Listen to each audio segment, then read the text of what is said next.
L-investiment fiċ-ċentri tad-distribuzzjoni tal-elettriku se jiżdied bi 18 miljun euro oħra. Dan ifisser li fuq medda ta' 3 snin l-Enemalta se tkun investit ftit inqas minn 80 miljun euro f'dan il-qasam. Iż-żieda tal-investiment kienet deċiża fl-aħħar jiem wara li l-Bord tal-Enemalta analizza r-riżultati li wrew li jista' jsir iktar investiment. Ħabbar dan il-Ministru għall-Enerġija Konrad Mizzi waqt il-programm Sibt il-Punt. Mill-investiment se jgawdu 3 postijiet ġodda li ma kinux inklużi fil-pjan oriġinali, kif spjega ċ-Chairman tal-Enemalta Frederick Azzopardi. Dawn huma t-tieni fażi tal-Marsa Nord Distribution Center li dan minħabba l-inċident li kien hemm l-esplużjoni li kellna madwar sena u nofsilu. Nħassil bżonn li issa nsaħħu u nqabdu ċ-ċentru ġdid ta' distribuzzjoni man-netwerk tal-132 kV.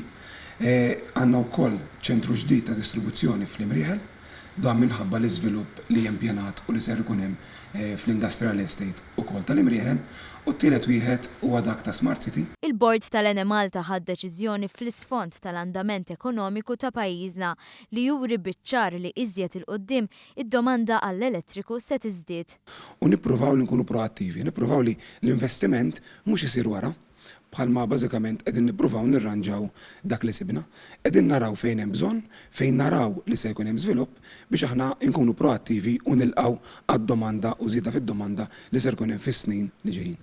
Taħt amministrazzjoni preċedenti għal 8 snin sħaħ, l-Enemalta qatt m'għamlet investiment ta' dan it-tip. Kien taħt gvern ġdid li fi żmien 2 u nofs biddel l-Enemalta minn pjaga tal-pajjiż għal mutur ekonomiku. Il-Ministru Konrad Mizzi sostna li żieda fl-investiment fiċ-ċentri tad-distribuzzjoni tal-elettriku se tħalli impatt qawwi. L-impatt huwa pożittiv, bħalissa għandna tkabbir ekonomiku kbir. Għaldaqstant għandna areas bħal San Ġiljan, pereżempju, fejn hemm tkabbir ekonomiku minħabba l-lukandi. Għandek areas bħal l-Imrieħel fejn għandek tkabbir ekonomiku minħabba l-fabriki.